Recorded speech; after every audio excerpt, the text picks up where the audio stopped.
My body has frozen in our frost and in our latter-day snows.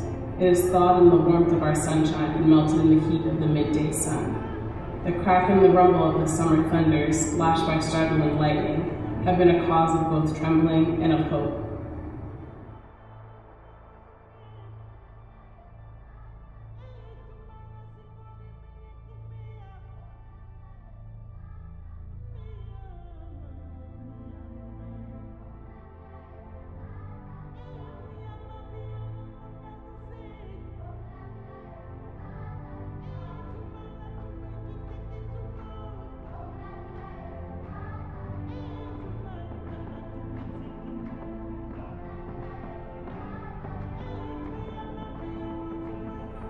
At times, and in fear, I have wondered whether I should concede equal citizenship of our country to the leopard and the lion, the elephant and the springbok, the hyena and the black mamba, and the pestilential mosquito.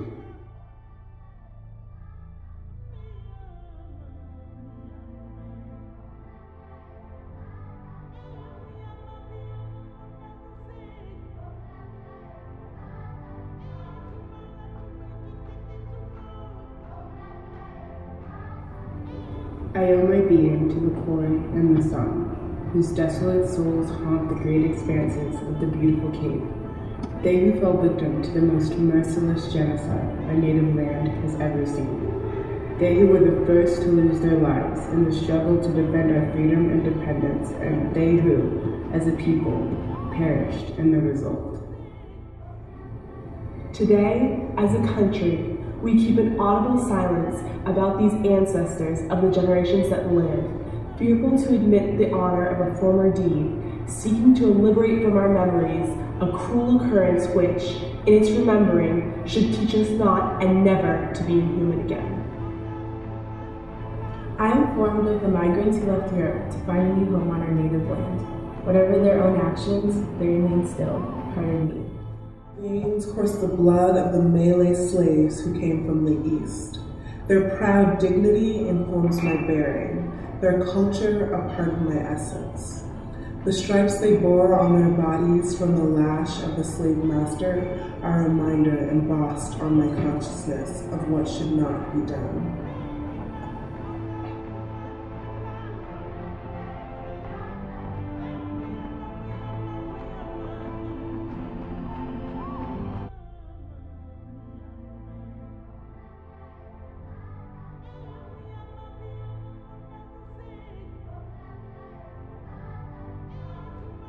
My mind and my knowledge of myself is formed by the victories that are the jewels in our African crown, the victories we earn from Issa Luanda to Khartoum, as Ethiopians and as the Ashanti of Ghana, as the Berbers of the desert. Lays fresh flowers on the Boer graves at St. Helena in the Bahamas, who sees in the mind's eye and suffers the suffering of a simple peasant folk, death, concentration camps, destroyed homesteads, a dream in ruins.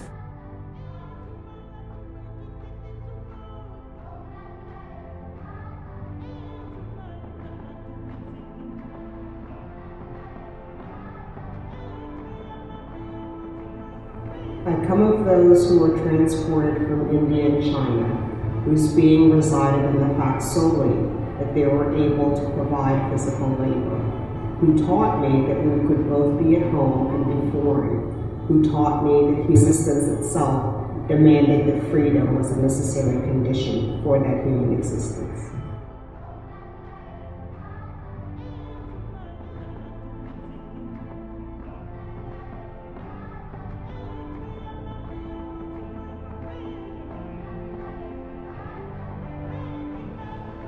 I am born of the peoples of the continent of Africa. Conflict of the peoples of Liberia, Somalia, the Sudan, Burundi, and Algeria is a pain I also bear. The pain of poverty, suffering, and human degradation of my continent is a life that we share. Light on our happiness that derives from this and from our drift to the periphery of the ordering of human affairs leaves us in a persistent shadow of despair. It is a savage road to which nobody should be condemned.